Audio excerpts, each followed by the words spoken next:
Well, hello there, friend. Welcome back to the Construction Leadership Podcast. I am your host for today. I would be Dr. Matthew Reyes. That's right. I hijacked the role of host from Bradley, and we'll see how it does when the tables are turned on him.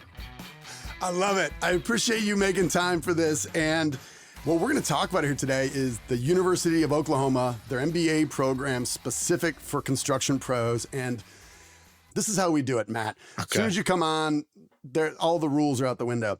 Let me ask you, give us a little context. What was going on in that time, and take us back to when this germ of an idea, an MBA program specific for construction pros, what was the gap in the market? What was the need?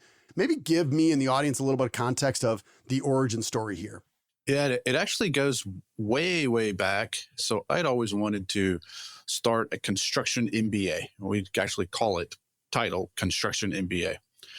We quickly realized when you use the term MBA, then that creates a bunch of requirements. So we modified the label just a little bit and got started, went down that road. This was probably 11 or 12 years ago. But there were some challenges with in-state tuition and just the ability and capabilities of the software to do things at a distance at the time. So this would have been 2012, 2013-ish. It was there, but it was very nascent in its capabilities. And so it never really went anywhere. And then, if there are any silver linings from COVID, one of the silver linings was that the ability to do things at a distance rapidly increased. And also, universities were willing to be a little more creative with how the tuition models worked. It kind of forced us to be creative. And so we were able to offer programming to people that were not in state and not have these outrageous out-of-state rates and all that.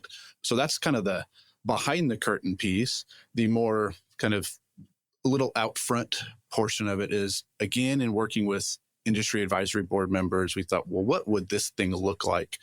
And, there was a lot of, it'd be great if we had people that are moving into that leadership role that had some training in leadership, training in business development specifically, and then broadly in financial management. Okay. And so that was kind of the challenge. And what would a curriculum like that look like?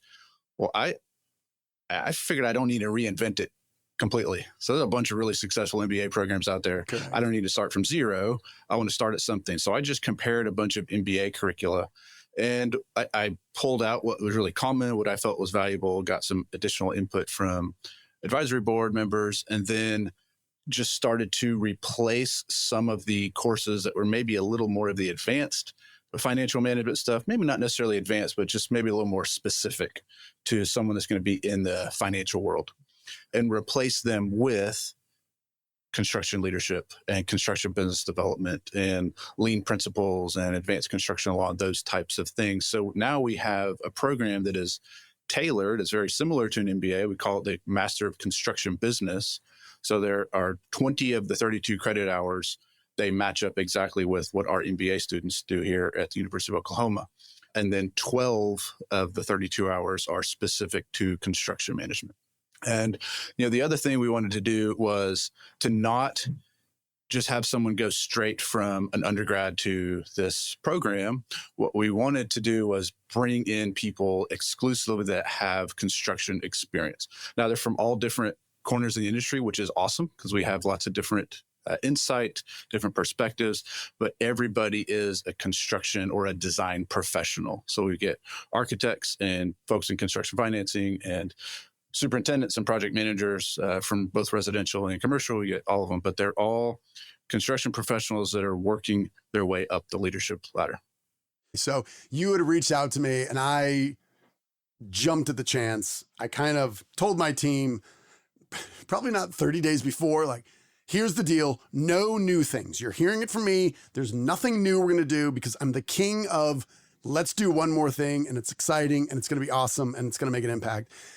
Not 30 days later, I get off the phone. I go to Melissa, my wife / colleague, and she looks at me, and you've met her.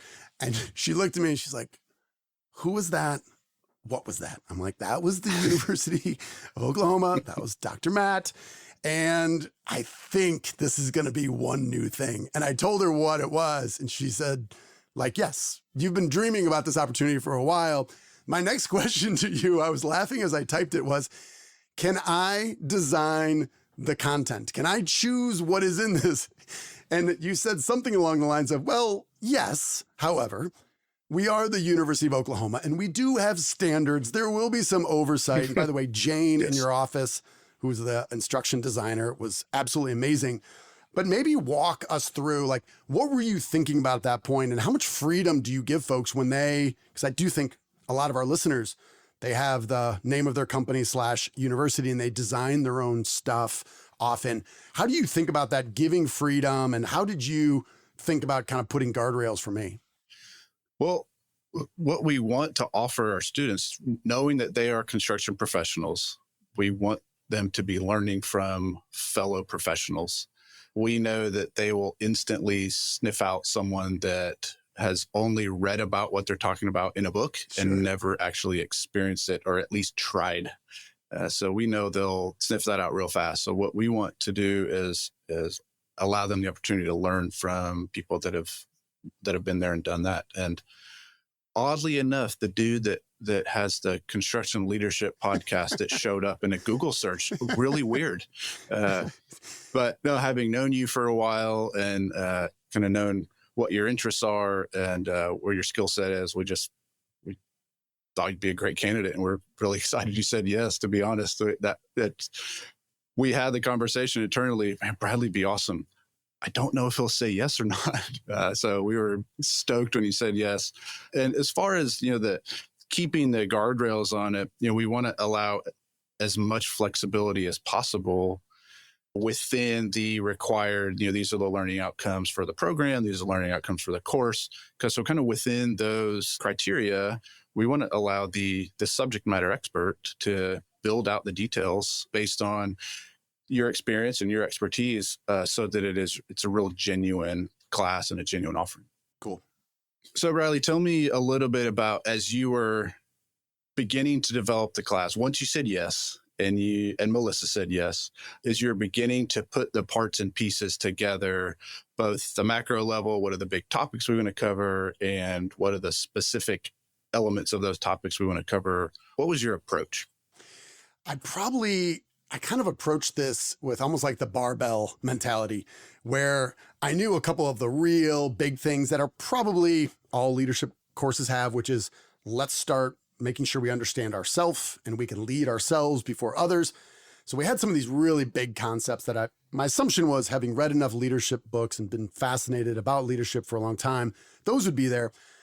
Then I didn't really have anything in the middle. And on the other end of the barbell, I had all these little, I'll call them mental models. One of my heroes, one of my unofficial mentors, he passed away now. He never knew I existed. His name is Charlie Munger, who was the right-hand man to Warren Buffett at Berkshire Hathaway. He is just a phenomenal thinker. And he had this idea of kind of this lattice work of mental models, which is, regardless of domain, there are these models that are going to help you understand people and make intelligent decisions and avoid catastrophe. And there's a few of those. So I had these kind of individual small little pebbles on one side and I had these big boulders on the other. And I didn't really have anything in the middle. So I did what I normally do, is I try to delegate this to other smart people. So I reached out to many of our friends, our clients.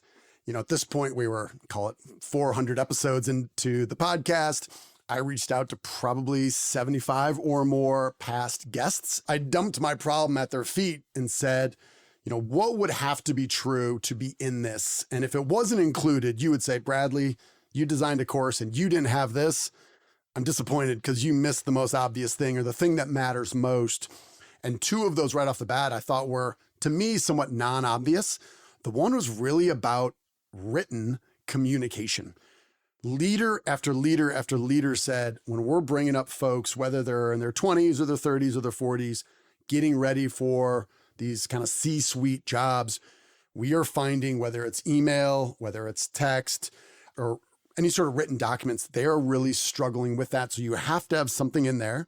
The other one they said is, you have to get people comfortable, even though it's virtual, speaking publicly. And a couple guys said, I think it's an advantage that this is a virtual class, because how people present themselves, getting them speaking to a large group of people extemporaneously as a leader is a skill that a lot of people are lacking. And then I very quickly had a couple main things that we had to do, and then kind of brought in some of these kind of fun ideas of, we can talk about, I know you're a fan of Daniel Kahneman and Amos Tversky, and some of those heuristics and biases about ways human beings are irrational and goofy, but predictably so. And I say that in all humility, knowing that I make these same mistakes, that awareness of these heuristics does not mean you are invulnerable to them. So we wanted to bring in some of that sort of just, how do you get people on the job site to do things that on the surface they don't want to do because this is the way they've always done it. So that's how I originally started kind of constructing the design of the course. I love that, because some of the feedback we got from our industry advisory members was, along with the specifics, business development, leadership, and so forth, was communication. You can have lots of wonderful ideas, but if you can't get your ideas across to someone else, they kind of live in your head, and that's unfortunate. So I love that that was kind of a guiding principle to everything you did. That's awesome.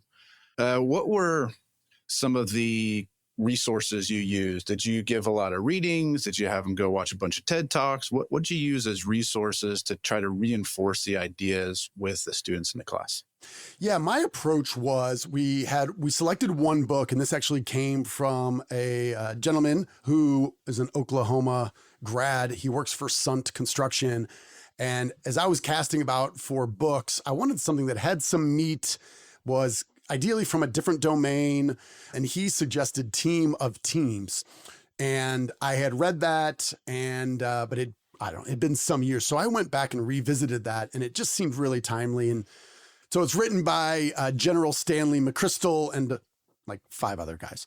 They helped him, but he was general. He was in the Middle Eastern War, specifically kind of after the fall of 9/11, and trying to figure out how to wrangle all that. And the main takeaway for him was, with such increased complexity and largely the internet and the ability for small teams to assemble, the command and control structure that they've been built upon was making them less successful, even though having more people, more money, more talent, more everything. So that was kind of the main tool. And we kind of broke that up a couple chapters. And overall, well, you know, the feedback from students, sometimes a large group of people don't give you any. A couple of people said, I actually enjoyed reading that. It's about 250 pages, so it's long-ish, but not super long. And they do a nice job. They bring in some sports. They bring in some business alongside. Kind of the main narrative drive is the military theme. So we use that. The other suggestion that you gave me was that the value of a case study. And I thought some of the case studies that I had in my MBA program, I still think about today. I still revisit, but a lot of them were of the Harvard Business Review variety they were small books and they were really dense with information. And I didn't want to do that, but I love to write. So I got back together with my team and I said, okay, could we find a construction story that would show maybe some of the perils and some of the drama, and then maybe pull a little Patrick Lencioni and write our own fictional case study to kind of guide it. So we did that. It's called Silo. And I'm not going to go into too many details in the event that we have future students that were there, but it's real based on a real company and their story about being in business for 100 years and almost failing because their company had grown very siloed. So I had a ton of fun with that. And that's broke up into 5 parts. And what I found was, when we've done case studies with individual clients and the information and it's real customers and it's real employees, there's always an element of the people that were involved. It's really personal to them. And there's always that risk of being defensive or feeling like they're being second guessed. What we found with this group too, and maybe this is an insight to the obvious, when we had this fictional case study and it's new to everybody, different people saw different things from the stories, different things from the characters, made different suggestions on how to approach the challenges. And we did it where each week we released only one segment. It's about 3,000 words. We called it an episode. We almost treated it like a 5-episode TV series. So that way, like, they didn't know what was coming next. So at the end of every week, we asked them to make a guess and a probability to what degree they're confident that a certain thing would happen if they chose this route.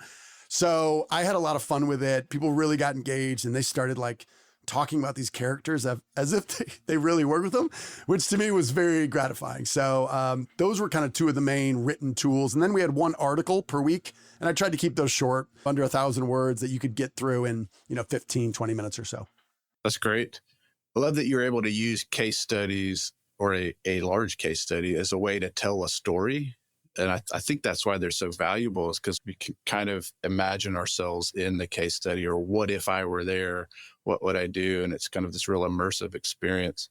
So valuable. I'm really glad you ran with that. And I promise you didn't intentionally tee me up for this, but I'm curious on the idea of story and the stories we tell ourselves. And what did you see as some maybe fears or apprehensions from students about their ability to be a leader, or just the idea of calling themselves a leader? Did you get a sense of any of that from students? That's a very interesting question, because yes, I did. And prior to the first session, they shared kind of their background, where they came from, what they've been involved in, what they were doing now, how they had advanced in their career.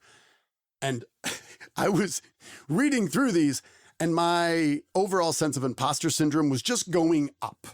And as you know, I got a plenty healthy ego, but reading about all these individuals and thinking like, all right, now they're going to call me professor. That seems like crazy. So I was super impressed with them. And I'd come in and just more than one person said, I just kind of struggle because I don't really view myself as a leader. I'm not a leader yet.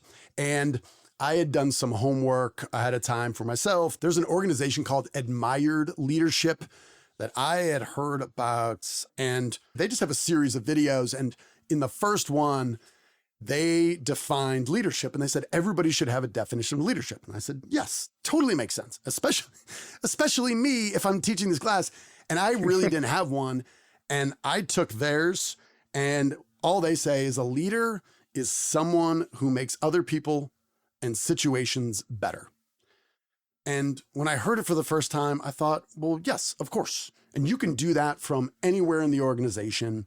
So when I presented that to them, and I kept on kind of encouraging them to really develop their own definition, I had one student in particular just mention who said initially, like, I don't really see myself as a leader. Been in the business for probably 15 years and was on his way up. And he said, that definition really helped me have more confidence in myself. And I said, first off, hey, I just stole that from Admired Leadership. I'm sure they stole it from somebody else. You should steal that too. Yeah. But if you keep that in mind, then I think then you can have that confidence to really try to make change from wherever you're at. Well, along those lines, Bradley, what I think is really an interesting concept is, and this gets back to Carol Dweck's research on mindset, and it's the thought that some people have, and I think this may play a role in what you were talking about, is that we think that you're either a leader or you're not. You can do it or you can't. And we think that there's a handful of things that we think that about. I'm either good at math or I'm not. I'm good at sales or I'm not. And I'm going to hijack with a story of my own, but hey, you gave me the mic, so this is on you. Speaking of sales, so my first job where I actually punched a time clock, and when I say punched a time clock, literally there was a time card I had to slide into a machine for it to punch. It was awesome. This had been in about 1996. Well, I sold shoes at this company in North Dallas that no longer exists. And after about a month there, my manager said, hey, can you come back to the warehouse? Let's have a talk. Cool. Sit down with him, and he says, so your sales per hour are at about $21. And I'm doing the math real quick in my head. Well, you pay me $4.25, so man, I'm about to get a raise. This is awesome. And he said, how you feel about that? I said, oh, it seems pretty good. He said, I kind of would expect you to be more around $120 an hour. Oh, well, I guess it's just not in me. I guess I just can't do this. This is not for me. I'm not going to upsell someone on the pair of socks with the shoes or whatever. And he kind of was asking me why I'm not doing all that stuff. Like, I didn't know I needed to. And really this is nearly 30 years ago that I had this conversation. And for whatever reason, I internalized this is not a thing I can do. I can't sell a product. I can't sell an idea. I can't do it.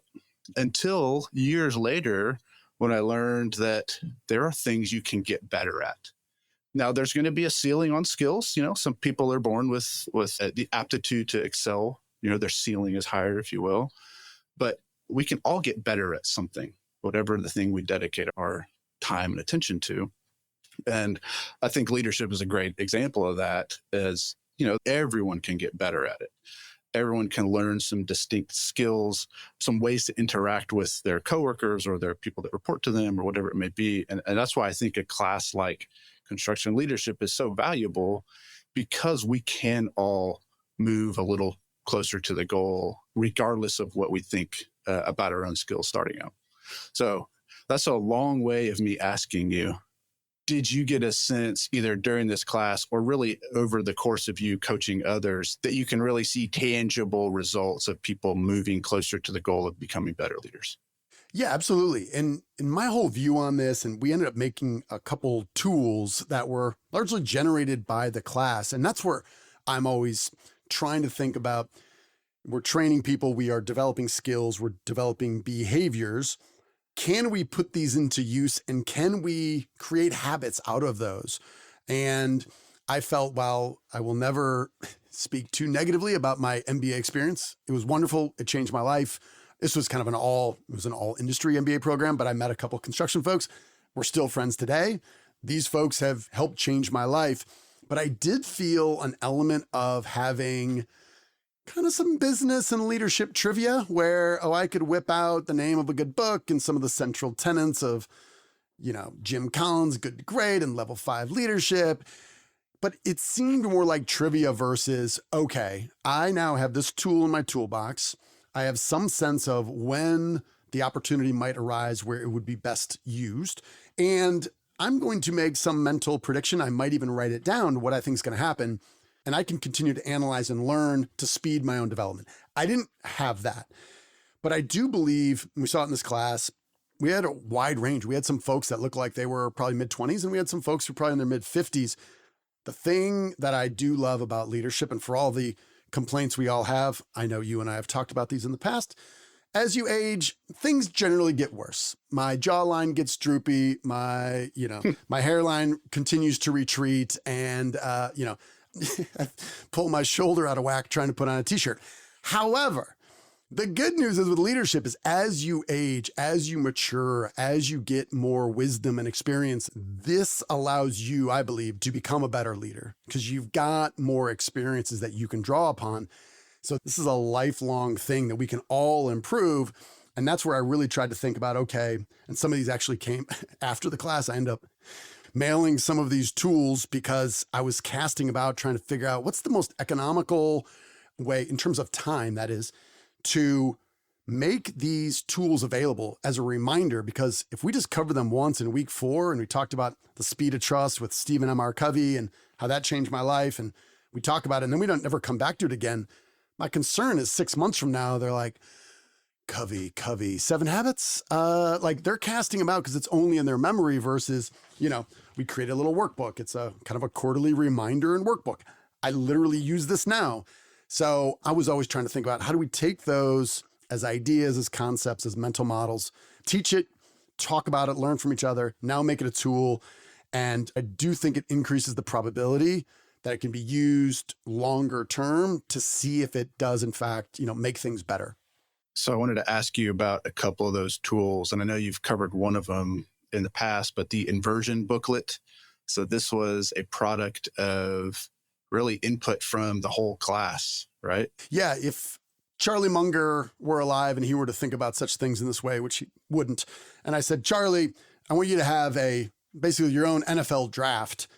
And the players in this model here are going to be your mental models. And who would be your number 1 draft pick? I think he would say this idea of inversion. And what he always said is, when you're faced with a problem or a challenge or an opportunity, invert, always invert. And he talks about in his book, Johnny Carson once gave a speech to a graduating class, and they said, we want you to share insights on how to be a success in life.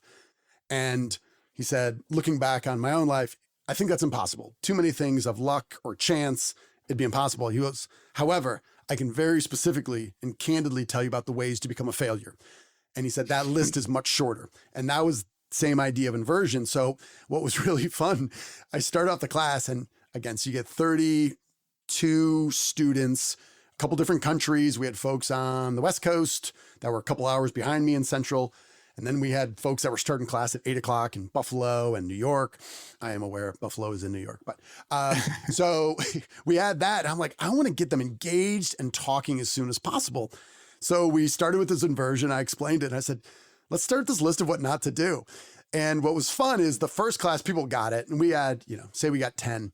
What happened in sessions 2, 3, and 4, students were on the hunt. They were observing. They were actively searching, antennas up for leadership to do. And then obviously the inversion of such things. So they were coming back, and one student was like, oh, I got a doozy. Wait till I tell you what my boss did. If you're looking for leadership inversion, never do this. But it was so fun. And not that it's pointing out other people's flaws or mistakes is fun, but identifying those.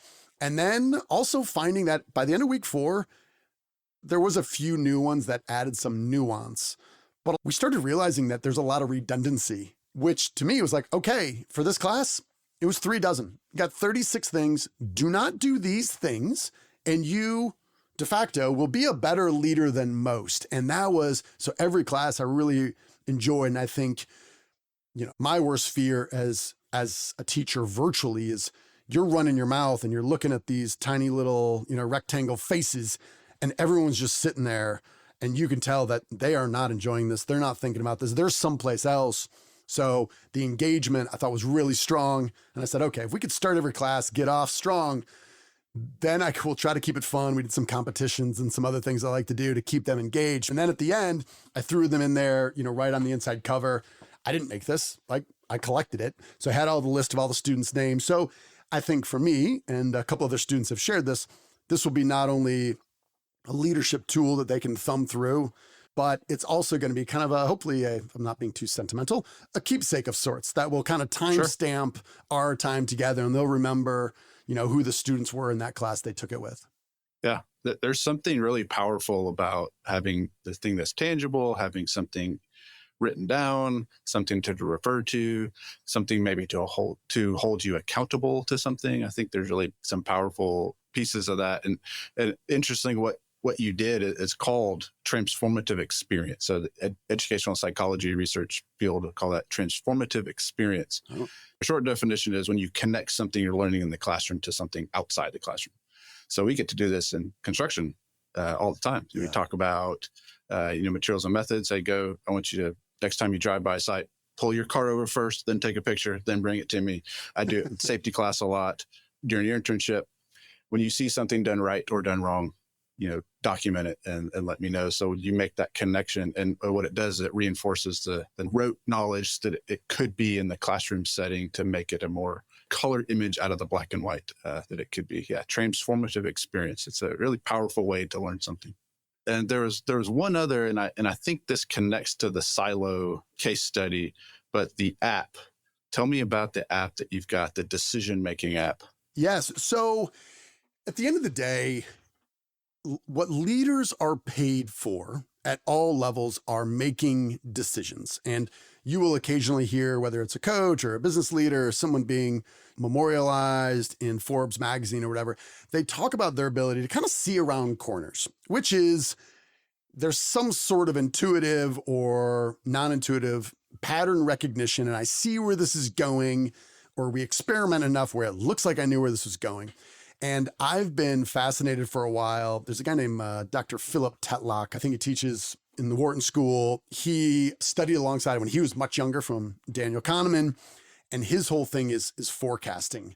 And I'm a big believer in and have been extremely humbled by this, me documenting and then working with kind of our executive coaching clients, documenting what people, including myself, think is going to happen.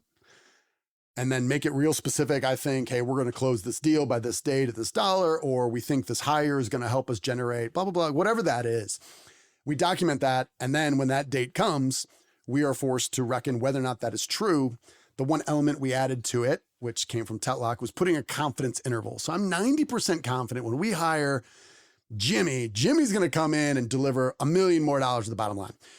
So I'd been doing this with executive coaching clients for several years, and it's been a wonderful tool. It's an Excel. It is not sophisticated. When this class was coming along, I said, okay, we're going to double down. We're going to invest in this. It's free right now. It's an app, and it's called the Better Decisions app that does exactly what I just said. Basically, I think this is going to happen. And we have a few different categories, which are, key initiative, key strategic drivers. Is it sales? Is it operations? Because of all the online gambling and the fear I have of my sons falling into such a trap, we have sports in there so they can use it to prove that they're not good at beating Vegas on the lines. So what we did is at the beginning of every week, we asked the students to, in the app, make 10 predictions relevant to their jobs, their goals, their aspirations, whatever those might be, and to submit those to us each week. So we started in week 2. We didn't do week 8. So each student submitted 60 predictions about the future. And then basically the app will then say, all right, if you say this is going to happen on March 10th pops up and you say, all right, did it happen? Yes or no? And you get that score. And so it's all fascinating. What we found is, and what I found and executives have found, we are not very good at probabilistic thinking. We suffer from overconfidence, thinking we know what's going to happen, but we can hone this skill if we, number one, document it in the app or anywhere else. And then you kind of go through the cycle of making a prediction, seeing what happens, analyzing it, pulling out that insight, and then changing your behavior. And those are additional steps. But if you do that, some folks absolutely struggled with it. And we had, I think my 6-year-old is going to finish his lunch today. Like, that was a prediction. I said, okay, hey, we're falling forward. But other folks were getting real specific on really big initiatives that were driving their several $100 million or $1 billion construction companies. So that was fascinating. Just about, can we improve our ability to kind of see around those corners in a methodical way to be better leaders and to be more proactive? Yeah, there's something really, I think, meaningful about having a time interval. It's kind of like the T in SMART goals, time bound. Yes. Same concept of making predictions is all right, give me a date, which is why whenever I make a prediction, I make sure that my date is well after I'm no longer walking the earth. At least if it's going to be in writing.